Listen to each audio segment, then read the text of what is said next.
The glass elevator ascended, slicing the cold November air above Tribeca.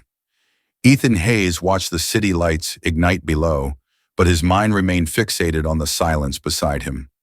Clara had been back for precisely 72 hours, 6 months in Southeast Asia, 6 months of emails filled with carefully curated images of her noble work, smiling children, dusty roads, and her own radiant, unburdened face. Now she was here, and the radiance felt like a shield. "It's good to be home, Ethan," she said, her voice softer, yet laced with a subtle, unfamiliar rasp. She was beautiful, undeniably. Thinner, her usually pale skin kissed by a deep, uneven tan. But the designer clothes he'd laid out for her looked almost alien on her now. There was a nervous energy in her movements, a hesitation in her eyes that had never been there before. Clara, the successful interior designer who commanded rooms and clients, looked like a reluctant guest in her own home. The penthouse was a marvel of minimalist design, Ethan's own creation. Clean lines, open spaces, floor-to-ceiling windows offering a panoramic view of the chaos they had successfully insulated themselves from. It was a cathedral of their shared success, and suddenly it felt like a mausoleum. "I missed you, Claire." "Truly," Ethan murmured, reaching for her hand.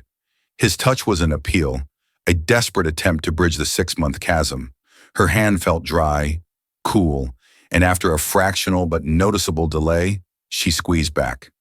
The brief, almost clinical nature of the embrace at the airport had already set a tone that now permeated the air. Their sex life, previously a robust, if routine, expression of their connection, had yet to resume. Clara had cited jet lag, the demanding schedule, and a vague feeling of being overstimulated. He'd bought her favorite champagne, chilled perfectly. They sat on the Italian leather sofa, the glow of Manhattan surrounding them, each nursing a glass.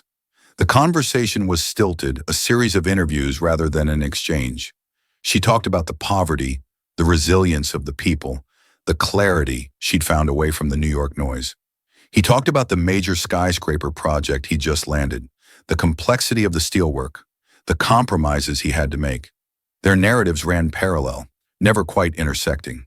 "You look different," Ethan finally admitted, trying to keep the accusation out of his voice. Clara smiled, a quick flash that didn't reach her eyes. "I am different, Ethan." It was transformative. "You can't spend 6 months seeing life stripped bare and come back the same. I'm less concerned with all this." She gestured vaguely at the expensive, well-appointed room. The implicit judgment stung him deeply. He had built all this for them. Then he saw it, dangling loosely from her slender wrist, amidst the stack of fine gold bangles she typically wore, was a single, brightly colored string bracelet. It was cheap, poorly knotted, and utterly out of place, a piece of tribal craft that screamed souvenir. "What's that?" he asked, nodding towards the bracelet.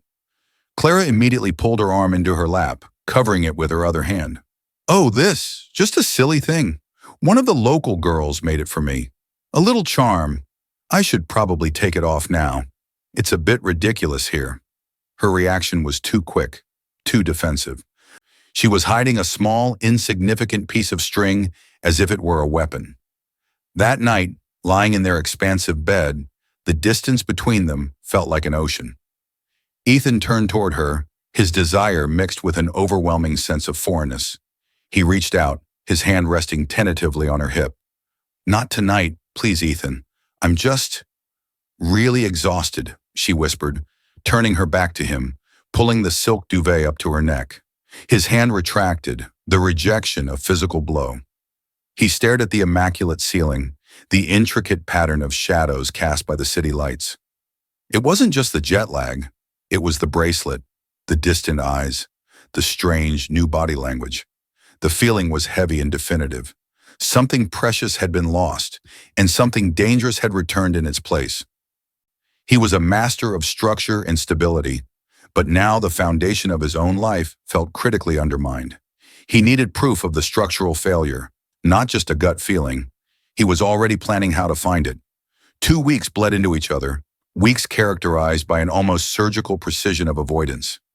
Ethan submerged himself in the details of the new skyscraper project, the structural integrity, the load-bearing calculations, the absolute certainty of steel and concrete.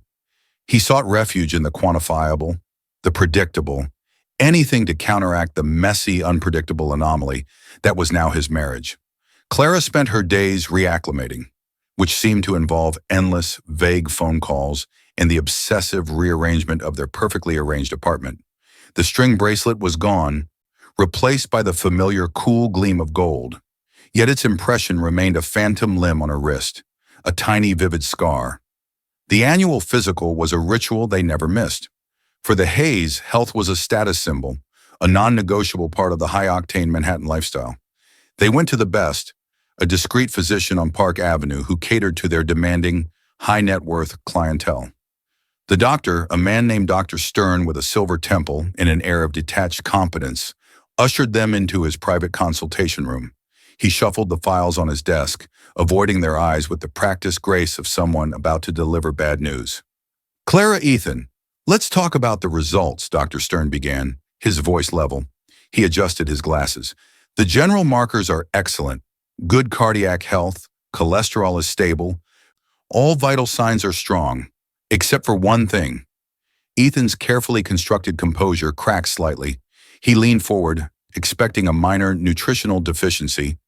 Clara stiffened beside him, her spine suddenly rigid against the leather chair. Dr. Stern placed a single sheet of paper between them, its whiteness a stark contrast to the dark mahogany of the desk.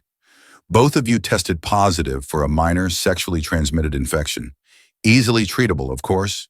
A course of antibiotics, and you'll both be clear within a week. Nothing serious in the grand scheme." He spoke of the disease with the same clinical indifference he might discuss the common cold, underscoring the banality of the catastrophe. The phrase echoed in the immaculate silence of the room. Sexually transmitted infection. Both of you tested positive. Ethan felt a strange, cold clarity flood his mind, the kind an architect feels when the central pillar of his design begins to buckle. He looked at the paper, then at the doctor, then at Clara. The bracelet was real. The distance was real. The denial was over.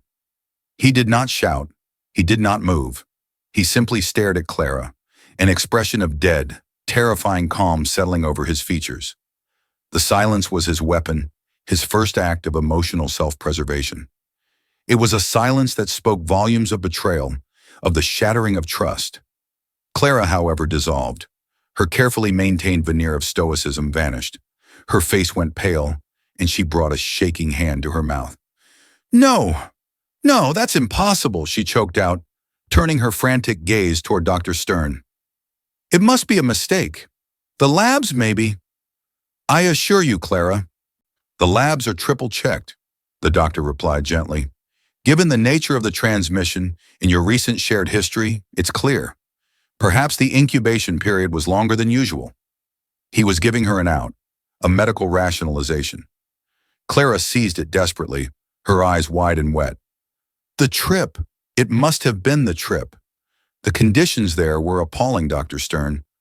I was in those field clinics, you know. Sometimes the gloves were thin, the needles, oh God, the needles. There was one incident. I had to help clean up a site, a spill. Maybe it was cross-contamination. Or the water." She rambled, painting a vivid, utterly nonsensical picture of medical martyrdom. Ethan listened to the torrent of excuses, the frantic, illogical defense, and the chill intensified. The narrative was too forced, too immediate, relying on the romanticized danger of her volunteer work to mask a far simpler, uglier truth.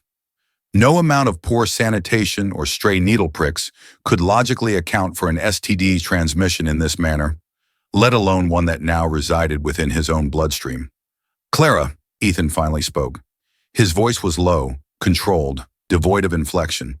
It was the voice he used when correcting a major structural flaw to a junior engineer. "You were doing interior design consulting for a regional hospital build, not emergency surgery in a field tent." The single sentence demolished her shaky narrative. The blood rushed to Clara's cheeks, and the tears that had been welling now spilled over, not from sorrow but from the acute sting of being caught in a transparent lie. She avoided Ethan's gaze, focusing on the dark sheen of the desk. Dr. Stern, sensing the shift from a medical consultation to a marital apocalypse, cleared his throat. "We need to focus on treatment first. I'm prescribing the medication. Please start immediately and we'll retest in 7 days." The rest of the appointment was a blur of medical instructions that neither of them truly heard. They left the office in a silence far heavier than the one they entered with. They descended from the luxury of Park Avenue back into the bustling anonymity of Manhattan, but they were no longer a unit. In the cab ride back to Tribeca, the distance was absolute. Ethan stared out the window at the passing city. The truth was now a physical entity residing within him, a toxic proof of her betrayal. He didn't ask who. He didn't ask why. The what, the clinical, objective fact, was enough. He saw the flash of the tiny string bracelet, not on her wrist, but searing itself into his memory. Clara wept silently, her shoulders shaking, but Ethan offered no comfort, no glance, no word of fury. His rage was an inert gas, odorless and invisible, but capable of suffocating everything in the room. He realized with terrifying certainty that his grief was less about the lost fidelity and more about the lost version of his life. The perfect structure he had labored to build, now condemned with a single, undeniable diagnosis.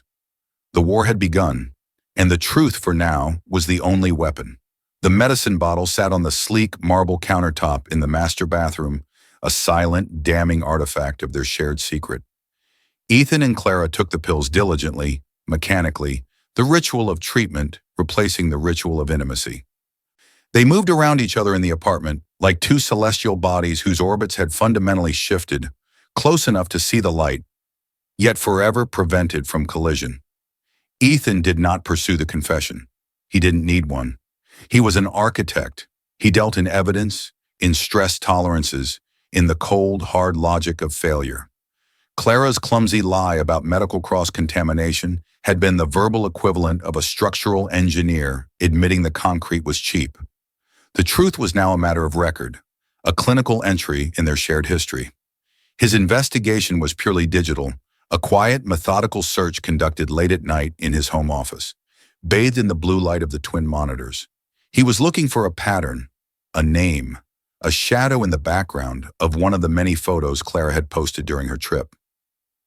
He scrolled through her polished Instagram feed, the smiling children, the construction sites, the artful shots of exotic fruit. Everything looked sanitized, curated for public consumption, a testament to her noble sacrifice. He cross-referenced the names of other volunteers, clicking links, piecing together a timeline of her 6 months away.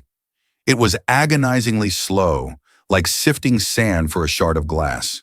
By day, they were the Hayeses, polished, enviable, inseparable. They attended a gallery opening, laughing a little too loudly when posed for a photo. They hosted a dinner party for Ethan's firm partners, where Clara spoke eloquently about the challenges of philanthropy, and Ethan praised her deep sense of moral duty. Their friends saw a couple refreshed by separation, more deeply bonded than ever. This performance, this social contract of perfection, was more exhausting than any truth could have been. The effort required to maintain the facade, the right touches, the practiced banter, the synchronized smiles, drained the last vestiges of their emotional energy. Ethan retreated deeper into his work. The architectural blueprints on his desk were his sanctuary. Here, every line had a purpose. Every angle was intentional. The sheer, absolute perfection of a towering steel skeleton provided a necessary antidote to the internal chaos. He would spend hours calculating, recalculating, ensuring his buildings would stand strong, impervious to the emotional corrosion consuming his personal life. He equated Clara's betrayal with a foundational flaw. His marriage was a building that would require immediate, radical demolition, but he was afraid of the noise.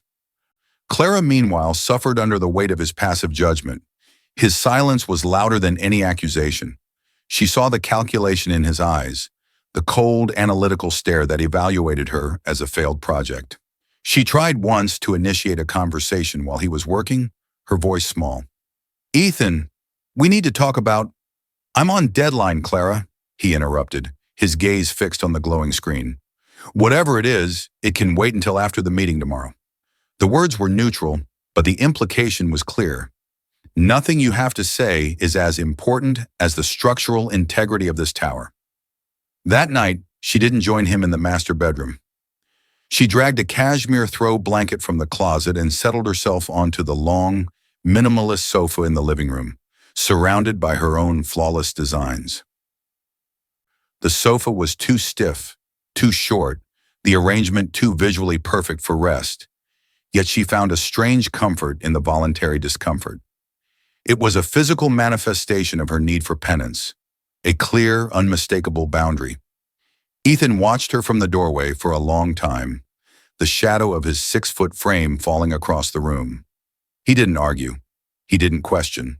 He simply accepted this new, unsaid arrangement. The space between them and the enormous bed had been emotional. Now the distance was cemented by 50 feet of polished oak flooring and 3 glass walls.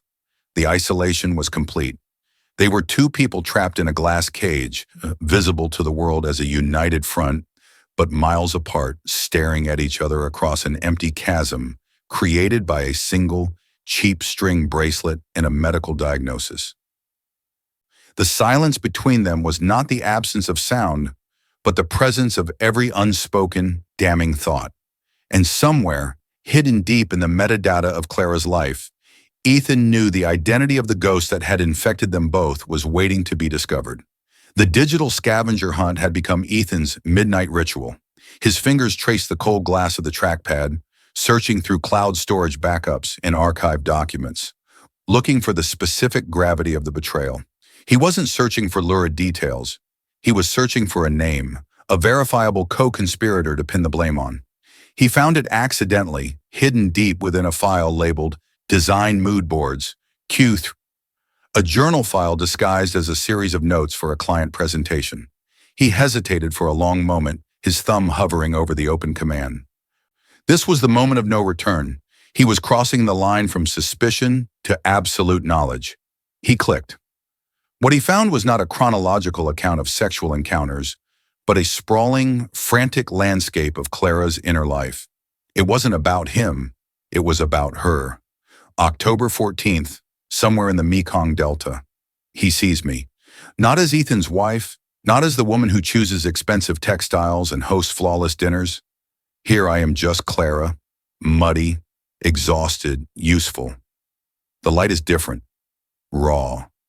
I feel the blood in my veins again, not just the pressure of my status. I saw my reflection today in a cracked mirror, and I didn't recognize her. That woman in New York, she was perfect, polished, and utterly numb. October 28th, post-monsoon rain. The need here is visceral. The life is loud, demanding, beautiful in its imperfections. Back home, everything is so damn quiet and perfect. Ethan builds towers that touch the sky, structures of absolute certainty, but he never noticed the structural cracks in the foundation of us. This man, his name is Mark, he is French-Vietnamese, a doctor. He has calloused hands and a fierce belief in chaos. He asked me what I wanted, truly. I told him to be unseen and then to be seen completely. He didn't judge the contradiction. He just took my hand, and for the first time in years, I felt fire instead of central heating. The pages dissolved the last fragments of Ethan's fury. The STD had been a sharp physical pain. This was a slow, crushing realization that the relationship had died of neglect long before the infection arrived.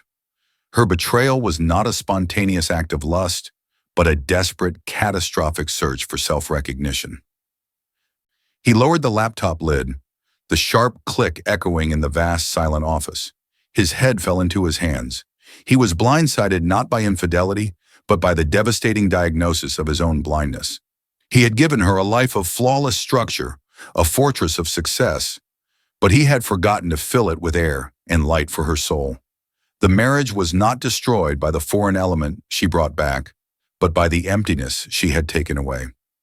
Ethan walked out of the office and found Clara on the living room sofa. The moon cast a cold, silvery glow across the floor, illuminating her fetal position beneath the cashmere throw. She was wearing one of his old t-shirts, a small, unconscious plea for connection that she now only granted in her sleep. He stood over her for a minute, the notebook's words burning in his memory. He didn't turn on the light. "Clara." His voice was low, resonant, stripped of all aggression. She jolted awake, blinking against the shadows, her eyes immediately scanning him for the usual cold judgment. She saw only an exhausted ghost. "Ethan, I couldn't sleep." She started to sit up, reaching for the facile lie. He stopped her with a single gesture, shaking his head slightly. He didn't throw the laptop at her. He didn't demand an explanation of Mark, the calloused hands, the fire. Instead, he asked the only question that truly mattered, the one aimed at the vacant core of their shared life. "When you looked at the man you married," he began, his voice barely a whisper, an inquiry rather than an accusation. "The one who built this life, who signed those papers, who stood next to you? Tell me, Clara, was that man me? Or was it the man you wanted me to be? Because the person you left, the person you wrote about, I don't recognize him either." Clara stared up at him, her face crumpling, not with the fear of being caught, but with the agony of being truly seen. His calm, his lack of fury, was her ultimate undoing. The question didn't demand a confession of the body. It demanded a confession of the soul. She couldn't speak, only weep, the tears finally flowing for the life she had destroyed and the self she had lost. The silence in the penthouse was no longer the silence of avoidance, but the silence of absolute, shared truth. The Metropolitan Museum of Art's annual fundraising gala was the apex of Manhattan social theater. It was where the city's elite went to validate their existence, trading in philanthropic appearances for real-world currency, contacts, contracts, and power. Tonight, Ethan and Clara Hayes were meant to be the centerpiece, the tableau of success and noble endeavor. Clara was stunning. She wore a deep emerald gown, a deliberate choice to enhance her tropical tan, making her look like a rare, precious jewel returned from a dangerous quest. Ethan, in his sharp tuxedo, felt like a structural column, rigid and necessary, but easily overlooked. They moved through the crowd, performing their roles flawlessly. Clara fielded questions about her bravery and selflessness with practiced humility. Ethan kept a fixed, polite smile, the mask of the proud, supportive husband. But beneath the surface, the journal entries from Chapter 4 were screaming in his head. Fire instead of central heating. He drank. Not socially, but purposefully. Each glass of scotch was a structural lubricant, loosening the rivets of control he had painstakingly maintained. He needed the courage, or perhaps the recklessness, to break the beautiful glass. The turning point came when Mr. Thorne, the octogenarian billionaire who was considering Ethan's firm for his next multi-billion-dollar project, cornered Clara. "My dear Clara," Thorne boomed, patting her hand, "such courage, leaving all this comfort to help those poor souls. You're an inspiration. Ethan, you're a lucky man to have such a morally grounded partner." Clara beamed, basking in the glow of the projection. "It was necessary, Mr. Thorne. I found great clarity. It puts things into perspective, truly." Ethan stepped closer, swaying slightly. His eyes locked onto Clara's, and for the first time in weeks, they were not cold. They were burning, volcanic. He had reached the limit of his endurance for the lie. "She certainly did find perspective, Mr. Thorne," Ethan cut in, his voice slightly slurred, but carrying clearly in the small, hushed circle of influence. He gripped his glass too tightly. "She found a new perspective on risk assessment, didn't you, Claire?" Clara's smile froze, turning brittle like thin ice. She tried to pivot, her practiced hands moving to take his arm. "Ethan, darling, you know how passionate I am about—" He shook her off gently, the movement emphasizing his detachment. He continued, addressing Mr. Thorne with a chilling, artificial cheerfulness. "The thing about structural failures, Mr. Thorne, is that they're often caused by a single, tiny, uninspected flaw. You build a perfect tower, but you bring back a piece of foreign material that contaminates the whole structure." She learned firsthand the dangers of unvetted volunteer work, a truly invaluable lesson. The room died. The ambient hum of social chatter dissolved into an immediate, heavy vacuum. Everyone understood. The word unvetted hung in the air, weighted not by business jargon, but by the raw, venomous implication of infidelity and contamination. Mr. Thorne's expression shifted from avuncular warmth to immediate professional concern, a concern reserved for liabilities and reputation risk. "I see," Thorne mumbled, his eyes flickering between Ethan's drunken intensity and Clara's mortified, exposed panic. "A shame. Well, good evening, you two. We'll speak soon, Ethan." He walked away quickly, drawing his inner circle with him. The damage was done. The perfect image of the Hayeses, the social currency they relied on, had just been publicly defaced. Clara didn't try to speak. She simply grabbed Ethan's arm and dragged him out of the main hall, through the gilded corridors, and into the back alley where their waiting town car was idling. The ride home was conducted in a silence more violent than any scream. Clara's breath was shallow, hitching with silent, furious sobs. As the elevator ascended back to their penthouse, Clara finally spoke, her voice shaking with adrenaline and fear. "You ruined us! You deliberately tried to ruin us!" Ethan stepped out into the pristine apartment, the cold marble reflecting the city lights. He turned, the alcohol making his movements slow and deliberate. "Ruin us?" he echoed, his eyes suddenly sober, glacial. He gestured around the perfect empty room. "We were ruined the moment you decided your clarity was worth more than my trust. We were ruined the second that doctor confirmed you brought a biological signature of your newfound self-worth back to my perfect life. Tonight, Clara, I didn't ruin us. I simply made the collapse public." He walked past her, his mission complete. The private confrontation was over. The public one had just begun. All that was left was the brutal, emotional cleanup. The massive Tribeca apartment was no longer a home. It was a detonation site. The fight that erupted after the gala was not a shouting match, but a collision of two broken wills. Clara, stripped of her public armor, collapsed onto the kitchen island, her emerald dress crumpled around her. Ethan stood opposite her, the veneer of liquor-fueled recklessness now replaced by a chilling, razor-sharp focus. "Say his name, Clara," Ethan commanded, his voice a low, vibrating chord. He had seen the name in the diary, but he needed the verbal confirmation, the sound of the reality escaping her lips. Clara buried her face in her arms, the expensive silk muffling her words. "It doesn't matter. It was nothing. Just a moment of insanity." "It matters," Ethan insisted, stepping closer, closing the final physical distance between them. "It matters because it's inside me now. It matters because it just cost us everything in that ballroom. Give me the name." Defeated, she lifted her head, her eyes red and puffy, but with a strange, defiant spark. "Marc. Marc Dubois. He's French-Vietnamese, a doctor. He runs a small clinic outside the city where I was supposed to be designing their new ward. He was real." She finally spoke the truth, a rush of desperate honesty pouring out. She didn't offer a traditional apology. Instead, she offered the raw, ugly anatomy of her discontent. She spoke of the jungle heat, the smell of antiseptic and damp earth, the feeling of her designer gloves coming off in Mark's hands, calloused, competent, non-judgmental.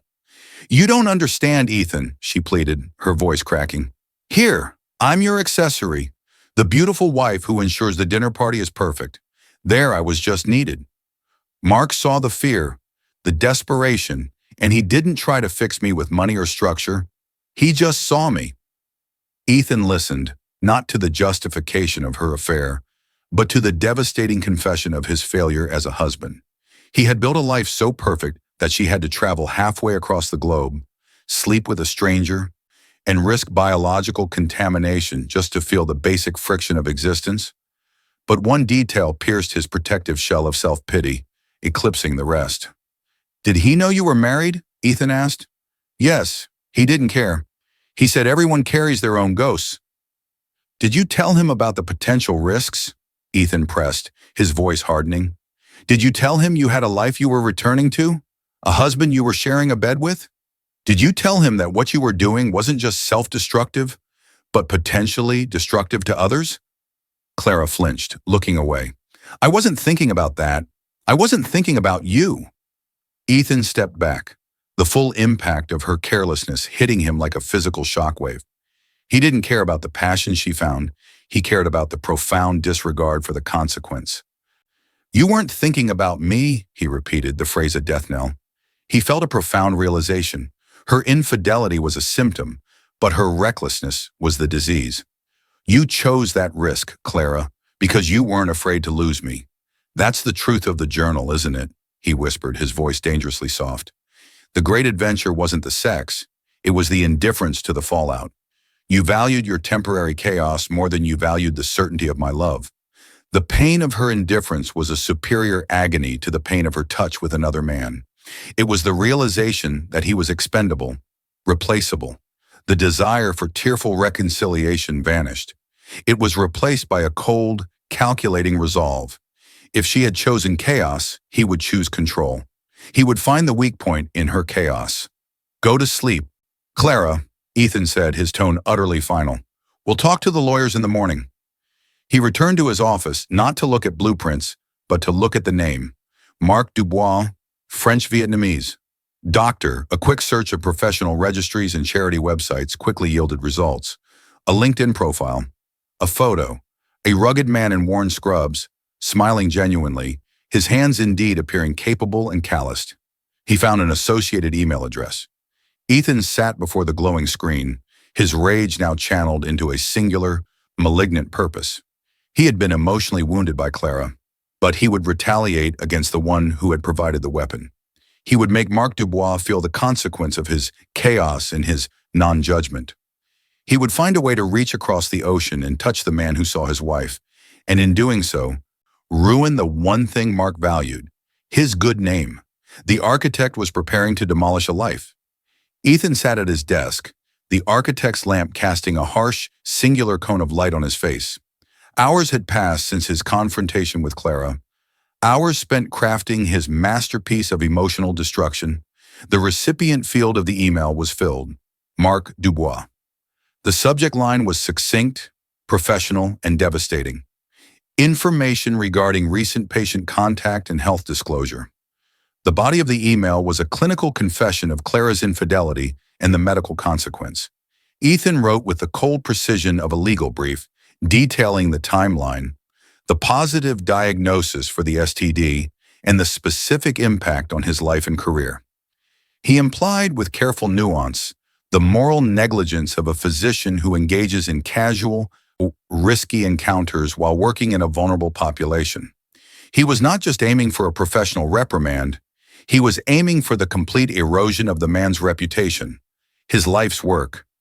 He had reread the email 3 times, checking the emotional resonance and the factual accuracy. It was perfect, cruel, truthful, and strategically devastating. It was his final, brilliant piece of structural design, a monument built of vengeance. He rested his cursor over the send button, the icon a luminous invitation to sweet, complete retribution. He imagined Marc Dubois, thousands of miles away, reading the message, his world collapsing under the weight of his own recklessness. It was justice, as defined by Ethan Hayes, absolute symmetry between action and consequence. But as he hesitated, his gaze drifted slightly. The polished black screen of the monitor reflected his face, a distorted mirror image against the glow of the half-written email. He saw the sharp, haunted cheekbones, the deep shadows beneath his eyes, and the taut, ugly line of his mouth. He didn't look like the Ethan Hayes who designed elegant towers or closed multi-million-dollar deals. He looked like a creature of pure venom, consumed by the need to inflict pain. He was no longer the betrayed husband seeking clarity. He was the jailer of his own bitterness, spending his most valuable currency, his intellect and time, on the single-minded pursuit of ruin. Was this victory? He asked himself. If he sent the email, Marc Dubois might suffer. Clara would certainly suffer more as a consequence, and the chaos would intensify. But would Ethan feel peace? Would the clean lines of his life be restored? Or would he simply be chained forever to this act of ugliness, forever defined by his role as the avenging architect? He remembered Clara's journal. I need to be unseen, and then to be seen completely.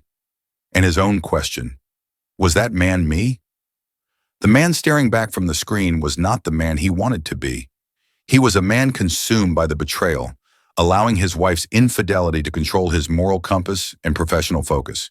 He was allowing Clara to dictate the terms of his suffering, to pull him down into the messiness of her temporary escape. The moment was agonizingly slow.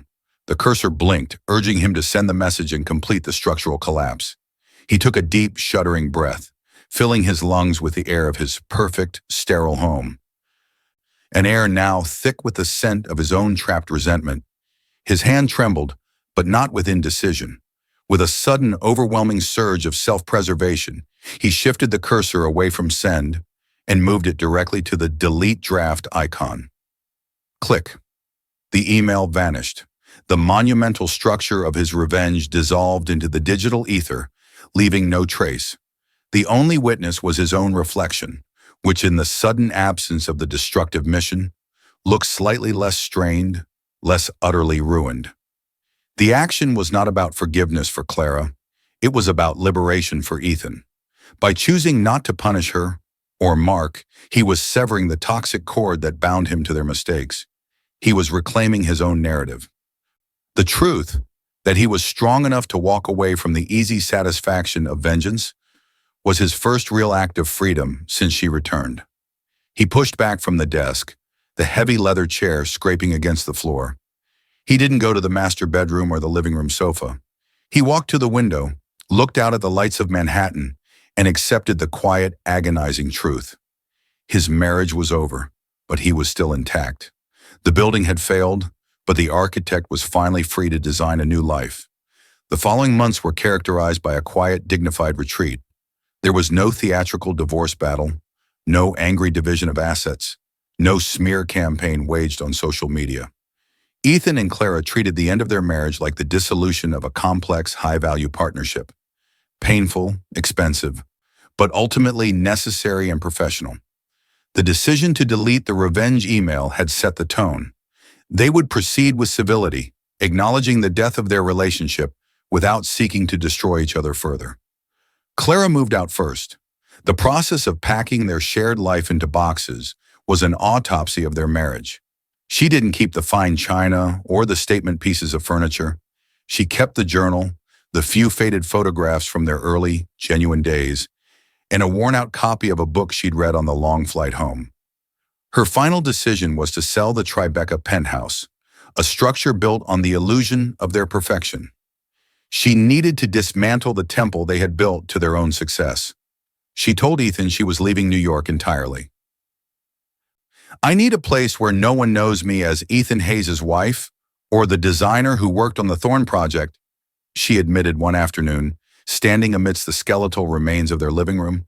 I need to figure out who Clara is when the performance stops. And no, it has nothing to do with Mark. That was just a mirror, a dangerous, temporary mirror. Ethan understood. He had come to the same realization about his own identity, forged by the desire for structural, social approval. He returned to his architecture firm, but the work was different now. He was still precise, still ambitious, but his latest designs incorporated intentional imperfections, a deliberate unevenness in the wood grain, a raw concrete finish left unpolished, a structural seam deliberately exposed. He called it honest architecture, a style that acknowledged the beauty and necessity of the flawed, the visible effort. His partners found the shift intriguing, an evolution of his artistic soul. Ethan knew it was simply an evolution of his personal truth. He no longer sought absolute, unachievable perfection. The financial settlement was handled fairly. Ethan insisted Clara take more than the law required. It was not guilt money, but a final act of respect for the woman who, however catastrophically, had forced him to examine his life. Their final interaction took place outside the elevator, 2 years after her return. The apartment was completely empty, save for the echoes of their past. Clara extended her hand not for a kiss, but for a formal, professional handshake. Thank you, Ethan, for not being who I deserve for you to be. He took her hand, his grasp steady and warm. Thank you, Clara, for showing me the cracks I missed. She stepped into the elevator, turned, and offered a final, small, authentic smile. Go build something real, Ethan. He watched the elevator light descend, finally letting go of the woman, the resentment and the memory of the string bracelet all at once. The closing scene found Ethan standing on the penthouse balcony at sunset. The apartment was legally sold, and the new owner would take possession at midnight. The space was utterly empty, the acoustics amplifying the silence of the city. He looked out over the Manhattan skyline, his skyline. The cold, crisp air was a balm. He was alone, stripped of the veneer of the perfect marriage, separated from the trophy wife and the toxic ambition that demanded a facade. He had lost his wife, his perfect vision of the future, and a significant chunk of his net worth. But he had gained something immutable, self-compassion. He realized that the greatest betrayal had not been Clara's, but his own, in allowing his identity to be so thoroughly entwined with the superficial validation of his social structure. He hadn't saved his marriage, but in the final, quiet act of letting go of vengeance, he had saved himself. The price of their shared performance had been paid in full, and in the space of the utter ruin, a fragile new foundation of authenticity was finally laid. The structure of Ethan Hayes was no longer about steel and glass. It was about accepting the beautiful, terrifying, and necessary reality of human imperfection.